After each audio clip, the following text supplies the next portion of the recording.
Hello, you're watching the news from Kazakhstan. It is Saturday, January 26. These are the headlines. The exchange of notes between two nations is nothing more than a regular day at work. Heads of the Russian and Kazakh ministries of foreign affairs call the Baikonur dispute exaggerated. Intelligentsia in the Kazakh capital proposes to change the names of two streets after the adoption of the new law on names. An 8-meter pie and dancing. Almaty students hold a social campaign inside the metro.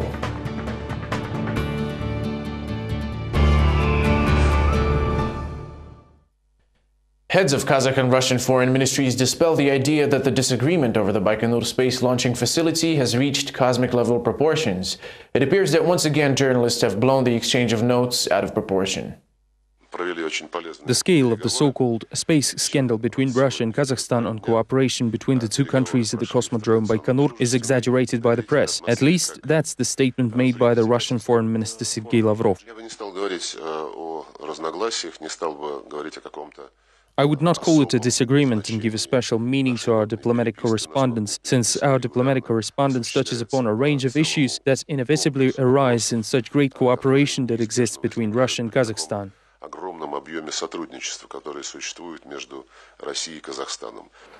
The source of escalation of this issue was the statement of Talgat Musabayev, the head of Kazkosmos. He accused Russia of disrupting the timing of the construction of space rocket complex Bayterek and proposed to shorten the rental period of Baikonur Cosmodrome. In turn, the Russian government sent a diplomatic message in which it threatened Kazakhstan with the exiting from a number of joint space projects. I did not say anything.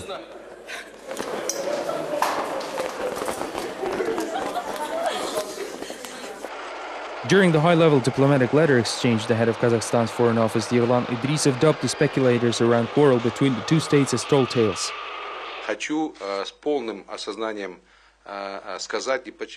With full acknowledgement, I want to stress that no one can embroil Russia and Kazakhstan in quarrel. Kazakhstan and Russia marching to the future united, and this is the spirit kept at the highest political level and in our societies.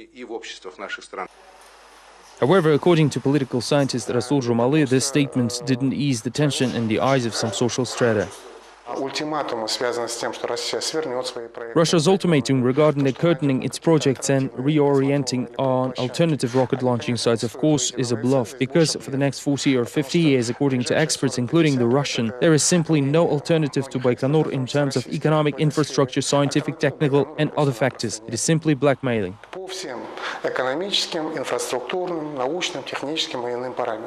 Nevertheless, the nature of the Kazakh-Russian diplomatic relations is always such that even the official letters are always formulated as investments in indestructible friendship between the two political leaders and good neighborly relations. The claim that almost $60 million are spent by the Ministry of Emergency Situations to purchase helicopters unfit for rescue missions was voiced at Nur-Otan Party's anti-corruption session on Friday. Head of the agency, Vladimir Bashko, was in attendance and gave such a harsh rebuttal to the critics that by the end of the session, he went from being the accused party to the one making the accusations. The Nur-Otan Party's anti-corruption meeting started off with a routine guest party's report presented by the Emergency Ministry head Vladimir Bashko that was followed by the experts' opinions. The usual course of the meeting changed when the deputy Svetlana Romanovskaya suggested watching a video revealing the findings of 4 ridiculously overpriced ES-145 helicopters. The purchased aircrafts proved to be unsuitable for emergency rescue purposes. However, despite the obvious drawbacks of the ES-145 helicopters, the Ministry of Emergencies signed a contract for purchasing 6 more helicopters of the same model in the amount of $755 million.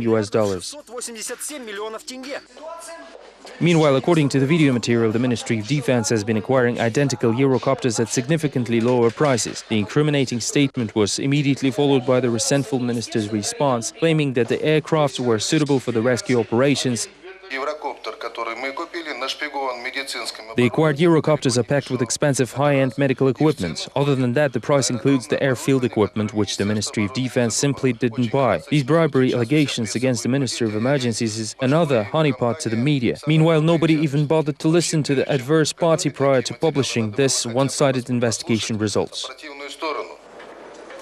The country's principal rescuer apologized for their rather resentful response. Meanwhile, the Anti-Corruption Council members, impressed by Bashko's emotional speech, came over to the minister's side and attempted to find somewhat legible excuses, ranging from the manufacturer's price setting.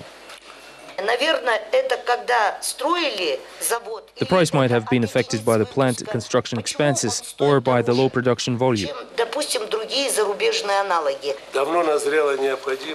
It's been a long due necessary to merge the so-called Small Aircraft Agency into United Air Group wing of the Ministry of Defense. Vladimir Bashko, encouraged by the fellow deputy's support, lodged a complaint against the Accounts Committee, which provided data for the video reports in question. However, it appeared that the financial police resolved the alleged upcharge controversy a week ago. The allegations of overpricing proved to be groundless, as the helicopters acquired by the Ministry of Emergencies have different equipment specifications. Besides, the aircraft were provided by the public company Kaz Engineering, which completely exempts the Ministry of Emergencies from suspicion of being involved in corruption offense.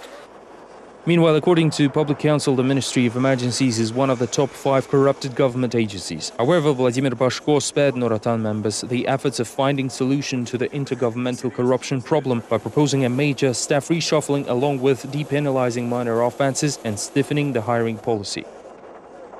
Representatives of Astana's intelligentsia offered to change the names of 2 streets named after Soviet legacy figures, Levon Mirzayan and Alexei Petrov, simultaneously. We listen to the pros and cons of the idea. The names of these 2 streets in Astana raised onomastic disputes in social networks. The activists of Yel Alkasi movement posted an appeal requesting the authorities to rename Petrov and Mirzayan streets because these people aren't very famous and their heroic deeds are highly controversial. The street survey revealed that local residents indeed know very little about these figures. Mirzayan is one of the residents of the city, but I'm not familiar with Petrov. I believe Mirzayan was a revolutionary during the years of Stalinist repression. Frankly, I don't know anything about Petrov. The initiators of the appeal insist on discontinuing the practice of naming the central avenues and streets or towns and villages after unrenowned people. There are plenty of true national heroes, they say. For instance, resident of Alashorda and Kazakh educator Mirzagib Dulatov, whose name represents one of the streets on the outskirts of the capital. We should first of all honor our public figures, especially those who sought to establish Kazakh independence. We must name our streets after those people who gave their lives for the independent Kazakhstan. Whereas the language expert Serik Yergali doesn't support the idea of naming anything after people. He refers to the streets of Mirzayan and Astana as an instance. The fellow communists decided to immortalize the name of the Bolshevik who governed Kazakhstan during repression years. Certain individuals now consider it a political mistake and demand to fix it. I don't support those who try to revive patriotism by naming the streets after famous people. I'm against naming streets after people in general. No one pays attention to the names of the streets anyway. The Ministry of Culture and Information weren't very clear while commenting on onomastic disputes in the social networks. They had a more specific response to the demand of public appeal initiators. It is very difficult and costly procedure for the state. Each case is a subject of verification for compliance with onomastic laws, especially considering a new law on onomastic activity recently signed by the president, which prioritizes the public opinion in a particular renaming process. However, this law hasn't entered into force yet. The law on onomastics, along with other innovations already signed by the president, lifts the ban on renaming of streets, towns and cities in Kazakhstan. It is yet to be revealed how effective the new legislative amendments are going to be. One thing the experts are confident of is that the country is to have an onomastic boom in the near future. As for the law on onomastics, from now on, prior to renaming streets and even towns, the proposal will have to be cleared by a special commission in Astana first. There aren't that many major populated areas left in Kazakhstan that carry old names, but the ones that are left periodically go through a renaming relapse. In this report, we will take you through the streets of Pavlodar to hear local residents' opinions. Built over 3 centuries ago, Pavlodar has witnessed numerous attempts to be renamed in the last 20 years, though. By the way, not only the regional center but also the city streets are said to have attempted other names. Local people still remember those unknown young people who substituted the Russian names of some streets with their Kazakh equivalents without any permission. As we live in Kazakhstan, it is reasonable for the city to have Kazakh, not Russian street names. However, Pavlodar itself and all its streets still have their old names. TV reporter Gabit Bukimbay strongly opposes it and says that as an independent state with its own way and history, Kazakhstan must not keep Tsarist Russia and the Soviet Union hold over. Why Kazakhstan and other countries have to raise the history of another independent state? In my own family, I'm trying to raise love for our history and culture, but unfortunately, all patriotic feelings are gone once I'm out walking down Kutuzov Street in Pavlodar city. The members of Communist People's Party of Kazakhstan have always opposed Pavlodar city to be renamed and say that local people will never support this idea. The city can be renamed if the required number of votes is received in the referendum, but I don't think that people who have lived in Pavlodar all their lives will ever support this idea. Residents of Pavlodar did confirm the Communist Party assumptions and said that they are used to the current name of the city. This case started a long time ago, and there is no point of wasting budget funds on renaming Pavlodar city. We are firmly against this idea as we love our city and we are used to naming it Pavlodar. I think local people will never get used to another name rather than Pavlodar. Pavlodar is proposed numerous names, including Kereku, which according to local people also derives from the Russian name. Once there was Koryakovsky outpost in the northeast of the country, which in turn was named after a Russian merchant, Koryakov. Recently proposed names like Nurkent or Nurkala are not likely to fuel hot debate, at least in the near future. Cheated investors and mortgage holders once again attempt to court the attention of the public. Some are outraged by a parliamentarian's interview, others by the inaction of municipal authorities. The failed real estate owners claim the state's resolutions and promises are not implemented on the ground. The activists of the Housing to People movement resented the statement of the Member of Parliament Siri Kaspanov published in the Vremya newspaper, pointing out the dangers associated with legislative exemptions for loan debtors. Using the taxpayers' money as the banking system crisis bailout looks like a perfectly noble cause, said the Deputy Aspanov. In turn, Siri Kaspanov insists that his statement was completely misinterpreted. This is nothing more than a wrong representation of my words by the Vremya newspaper. The government indeed provides every opportunity to restructure the problem loans, thus encouraging faster repayments. Meanwhile, 1,000 construction equity investors of Yelimay and Yeliseyskiy Pola companies who financed the construction but never took up residence in new apartments are asking the city administration to use the 55 hectares of land in the Almaty suburb for building municipal housing. The unfortunate dwellers evicted the land from the defaulting developer and are now trying to convince the government officials that building these houses will help both implement the Affordable Housing 2020 program and resolve the problems of aggravated equity investors.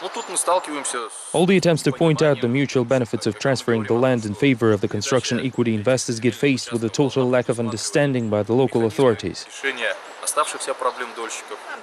The aggrieved construction equity holders are planning another attempt to evoke a response from the local officials on Saturday. Meanwhile, according to statistical data, the number of failing mortgage loans holders keeps increasing throughout the country. Currently, every 10th borrower out of 140,000 mortgage debtors is not capable of repaying the credit on time. Almost 80 residents of Almaty may be left homeless in the middle of winter. The dormitory owner that rents out the living quarters filed a lawsuit against the lodgers, claiming that they owe him money. Residents, however, suspect they are being kicked out for an entirely different reason. Shulpan Churumbayeva, along with her 2 children and her grandmother, a veteran of the war, is having a hard time living in an 18-square-meter room, yet the family might lose even this housing. I'm crying out for help to people of Kazakhstan and the president. I'm speechless, always expecting the water or power to go off. How are we supposed to live without electricity during winter? It is as good as living on the street. Dana Yesimova is also renting a room in the same dormitory together with her husband and a small child. Her last name sounds very important, but it doesn't help solving the housing problem. She can't rely on her relative for help, as her parents are renting a room in the same dormitory. It's wintertime and we have nowhere to go. Living on the railway station is the only option we have. Rystima Kajanova hasn't seen her baby for a long time. She had to make the child stay in the village with her mother due to constantly low temperature. She's been paying the monthly rental fee of $230 for her so-called studio apartments. I've been paying the money, yet I'm among those in debt. Someone paid no money at all, but they are not in debt. They keep the receipts. Aliya does what she deems necessary. All the non-payers somehow keep the receipts. There are about 80 desperate women living in the former AZTM dormitory. According to Shulpan Churumbayeva Denier, Aringaziyev plans to build a hotel instead of the old building. He in turn refers to large debts. I can refuse to comment. I hope you're not giving me any controversial questions. I brought the specialists to estimate the required expenses for renovation. Indeed, the renovation is crucial for this place. While the tenants tend to maintain their rooms, the corridors and the toilets remain in horrible condition. Recently, Mr. Aringaziyev filed a lawsuit against 28 tenants. The most active of them aren't going to remain silent. They claim to have incriminating evidence on the businessmen. They insist that this deal is quite shady. How could the dormitory of the factory be privatized? We have documents proving on what grounds he acquitted this property. This agreement indicates that he bought this dormitory for 2 million from the head of AZTM. The tenants may only put their hopes in the coach. They took turns on guarding the building. They're afraid that the building might be de-energized. The electricity for these people is the main source of existence. 6 Karaganda students fear they might be unable to return from Romania. The flight was planned to take place in mid-February, but the Ukrainian airline Aerosvit that the students were meant to fly with is on the verge of bankruptcy, and the flights were cancelled, which the students found out about on the internet. Who will shoulder the cost of the new flights in the next story?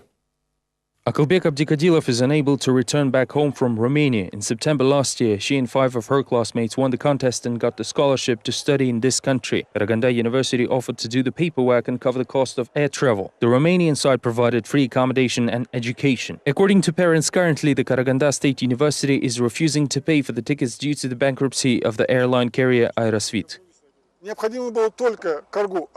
Cargo only had to follow the issue closely and rebook the tickets to get our children back, but it turned out they declined all responsibility forward. Currently, parents keep in touch with their children via Skype. We might miss our departure date and we don't know where to find so much money to cover the travel by ourselves. The longer KSU stalls, the more expensive the cost of ticket turn out for us. We have less than a month left. The sooner we buy the ticket, the cheaper it will be. The Karaganda State University claims that it is not forcing its students to cover the air travel. The issue is caused by absence of information about the bankruptcy of the airline. We're waiting for the reply from the Ministry of Transportation to clarify the situation. At the moment we are waiting. The departure of students is scheduled for February 15th. In the near future we will receive an official response and inform students what to do next.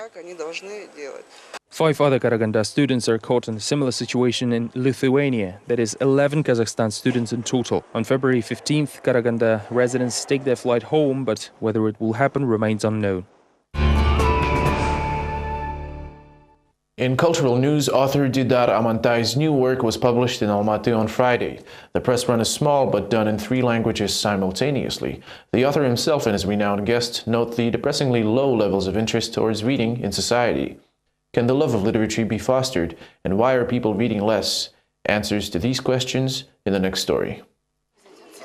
This is a personal contribution of the writer Didar Amantai to the popularization of Kazakh literature abroad. On Friday, he presented his book called Karkaraly Basında, which means on top of Karkaraly. The book was printed in French, Turkish and Mongolian. However, the book's circulation is only 600 copies. The question is, would it become popular?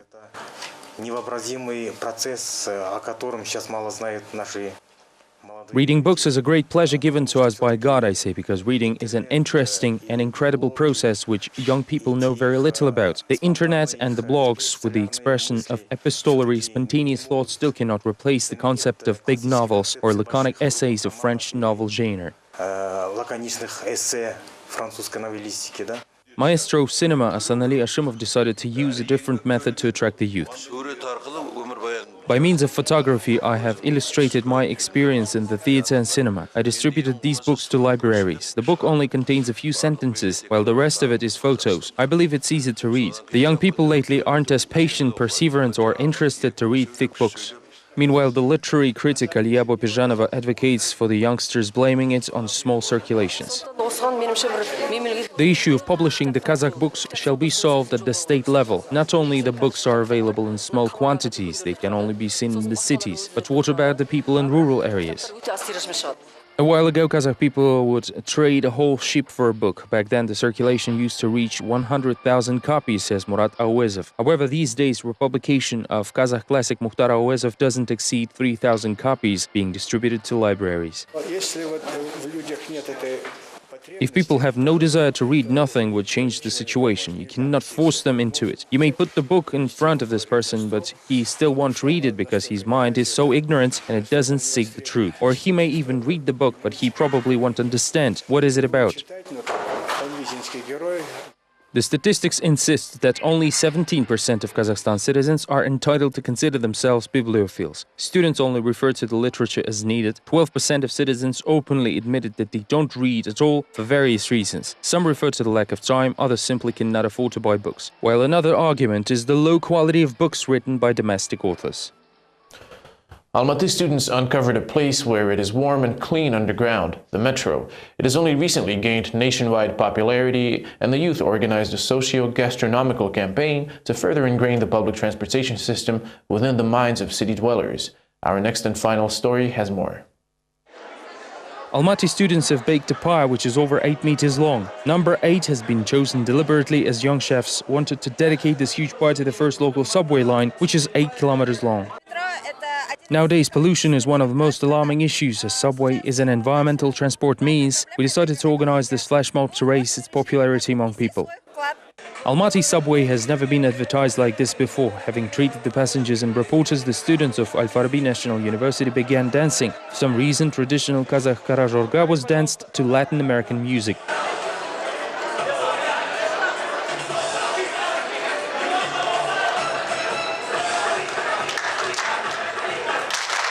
The audience was also surprised at the students' new slogan. Choose the subway as it is clean and warm. When the flash mob and loud music subsided, the students admitted that unfortunately they can't change the bus to the subway as there are no stations near universities in Almaty. The idea of this campaign was proposed by the local city administration. We supported the idea of city officials to arrange a promotional event and try to organize it by world standards. Unfortunately, the construction of new subway lines near schools and universities is not planned yet. Lines Moskva and Sayran are now underway and will be opened in other parts of the city, but the proposal of a reduced fare for students will be considered. Unfortunately, only children can take subways at a reduced fare, but the issue to provide students with reduced fare cards is being considered and will be solved soon. It is not clear whether this flash mob will make subway more popular among Almaty residents, which will really contribute to the government plan to limit the number of non-residential cars in Almaty and make most citizens use public transport by 2017. That is all we have time for now. Tune in to Vlast KZ on Monday. Have a great weekend.